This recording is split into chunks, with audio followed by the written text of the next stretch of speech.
I want to start off by saying I apologize for this late review.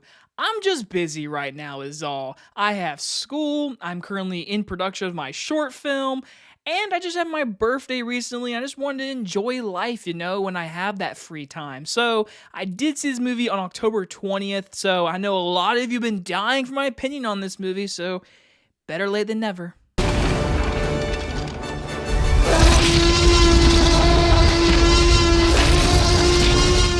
We Live in Time stars Andrew Garfield and Florence Pugh and is about an up-and-coming chef and a recent divorcee find their lives forever changed when a chance encounter brings them together.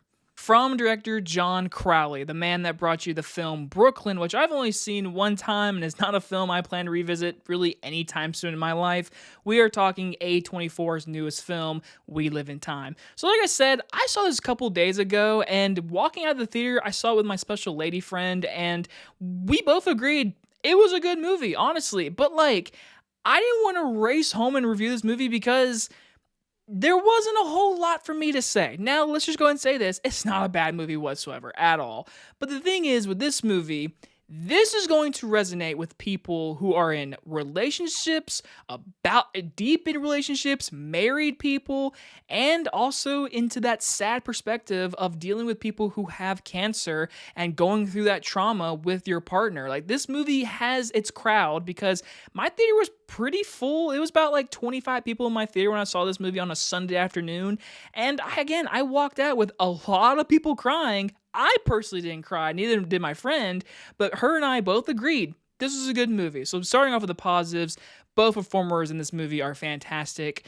I think without these two performers in this movie would have been an easy forget romance movie, in my opinion. Andrew Garfield is fantastic. I think he truly is just showing everybody, hey, I'm not just Spider-Man, I'm an Oscar-nominated actor. He is fantastic. Florence Pugh, which I think is truly one of her best performances, definitely a top 5 in my category. She's also just fantastic in this movie, and she goes through a whole lot. She in this movie is the person that is dealing with the illness of cancer, and so in the behind the scene photos I've seen in social media, she shaved her head in this movie, and that's brave, and she did it, and she did a fantastic job, and I think it was well worth it. I think everyone in this movie does a good job. I think the production is very nice. This movie looks really good, sounds really good.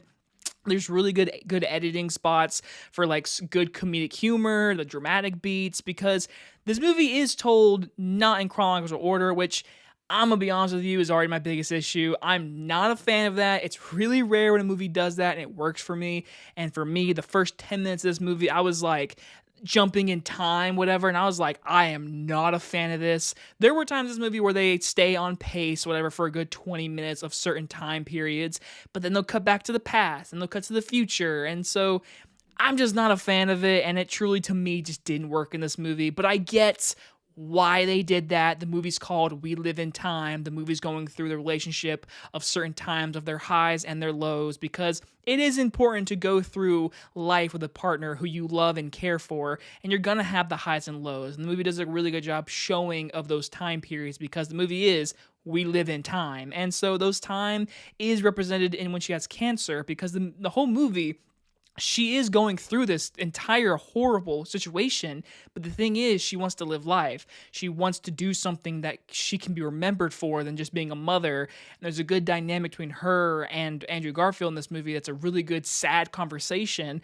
And again, the movie is really carried by these performances by these two, and they both did a great job. Again, it's really well directed. It's well enough paced. Again, it being out of order, I was not a fan of it. It did feel towards the end like it was going on a little bit longer, but by the end of it, my entire theater was sniffling, and when I walked out of this theater, everybody was sniffling, and I was just sitting there just I'm okay. I personally didn't cry, but again, this movie is not for me. For me, it was fine. I don't see this movie being nominated for any type of Oscars at all, honestly. I would be shocked if it even got nominated for anything. If it did anything, maybe a script nomination, but I don't know. This movie was fine. It's good for the certain crowd members that want to go see this movie, but for me, I'll probably never watch it again, but it was a good little movie. I'm going to give We Live in Time a B. Like I said, it's a good movie. This is just not the movie I'm going to resonate with, and that's okay. But some of you are definitely going to like it more than me. It's a good movie, though. It was a good little watch. Definitely a sad movie. It tells you in the opening scene, basically, like, hey, this is going to be a sad movie. And so, yeah, it was fine. It was fine. Again, I probably won't watch it anytime soon. Anyway, guys, like I said, sorry for late review. I know I haven't been posting a lot of Halloween reviews either, but I'm just busy. That's the final answer. I'm just busy. But don't worry, I will get back on track next week with the last week of Halloween reviews, and I will be reviewing new releases like normal. Anyway, guys, you guys enjoy this movie review. I'll see you guys on the next one. Bye, everybody.